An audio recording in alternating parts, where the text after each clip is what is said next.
Hello friends, welcome to Sugan healthy food. இப்போ பார்க்க போகிற ரெசிபி வல்லாரக்கீரை துவையல்.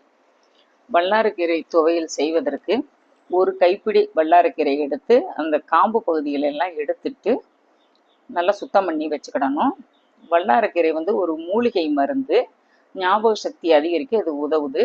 வைட்டமின் சத்து இதில் நிறைய இருக்குது. அடிக்கடி உணவில் சேர்த்தா ஹீமோகுளோபினும் அதிகமாகும். ஒரு பாத்திரத்தில் நல்லெண்ணெய் ஊற்றி 1 ஸ்பூன் கடலைப்பருப்பு, 1 ஸ்பூன் உளுந்தம்பருப்பு போட்டு வறுத்துக்கிட்டு 2 மிளகாய் வத்தல், 1 பச்சை மிளகாய், 2 பூண்டு பல், 1 இஞ்சி சின்ன துண்டு சேர்த்துட்டு தக்காளி பழமும் 1 எடுத்து போட்டு வதக்கிட்டு ஒரு கைப்பிடி வல்லாரக்கீரையும் கொஞ்சமாக கொத்தமல்லியும் சேர்த்துக்கிடலாம். ஏன்னா வல்லாரக்கீரையில் லேசாக கசப்பு தன்மை லைட்டாக இருக்கும்.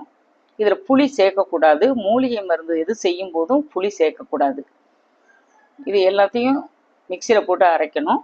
சொல்ல மறந்துட்டேன், ஒரு 10 சின்ன வெங்காயமும் அதில் போட்டு வதக்கணும். நான் தனியாக வதக்கி அதில் சேர்த்துருக்குறேன்.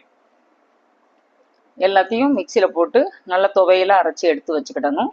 இது தாளிக்கணும்னு அவசியம் இல்லை, தாளிக்கிறா இருந்தாலும் நீங்கள் தாளிச்சுக்கிடலாம்.